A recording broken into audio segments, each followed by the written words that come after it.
I was blessed on my mission to have extended. So, meaning I got an extra month to serve my mission. So I served for 25 instead of 24.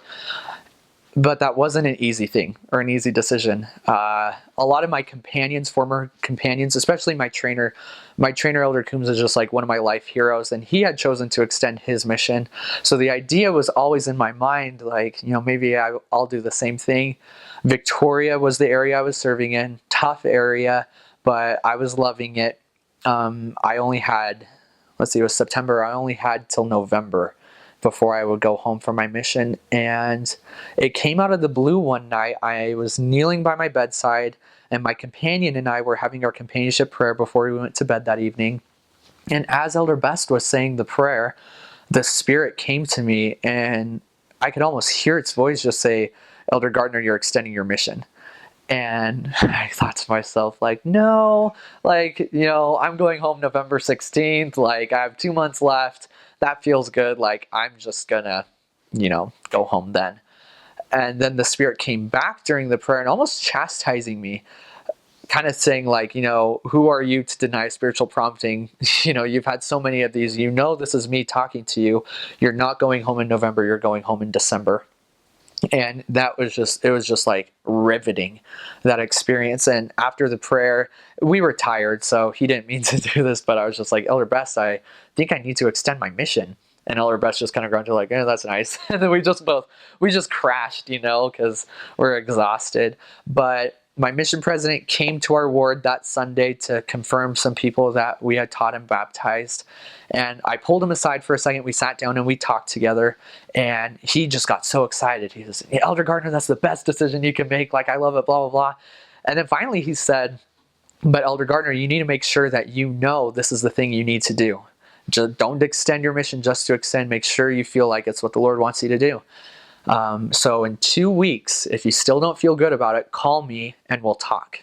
Okay, so we go throughout the 2 weeks, and now I'm not feeling it as much. So I'm thinking, okay, maybe I'm not supposed to extend, I'll just go home in November like I thought I was. So 2 weeks pass by, it's Monday, it's the day I'm supposed to call and tell him.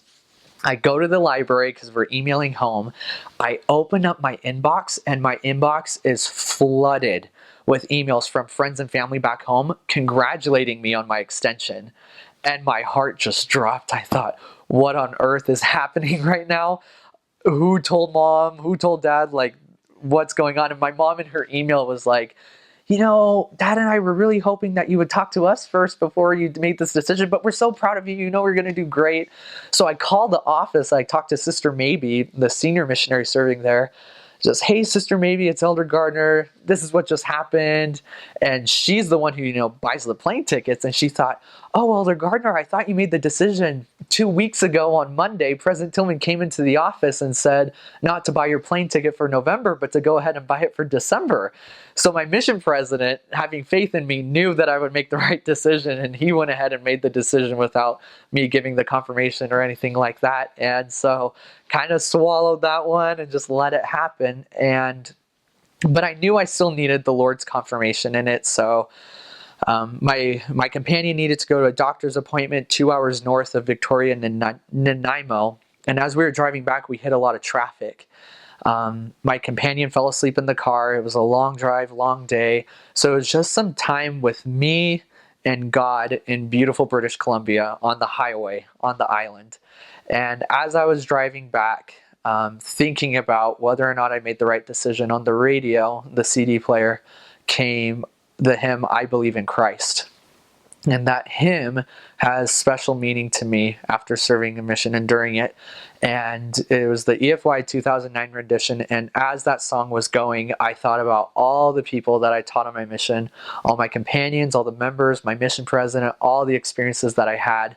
And I was filled with so much gratitude and so much of the Spirit that I started to cry a little as we were driving. And I thought to myself, the Lord has given me so much on my mission. He has just changed my life forever. Why can't I just give him just one more month? 4 more weeks and serve him just a little more. And that was the confirmation I needed and the spiritual experience that I needed to feel good about that decision and to literally sprint to the end. And the last couple months of my mission, honestly, were the best moments of my entire life. And so I'm so grateful for that spiritual experience and the Lord teaching me in that moment and helping me exercise faith. It was just what I needed.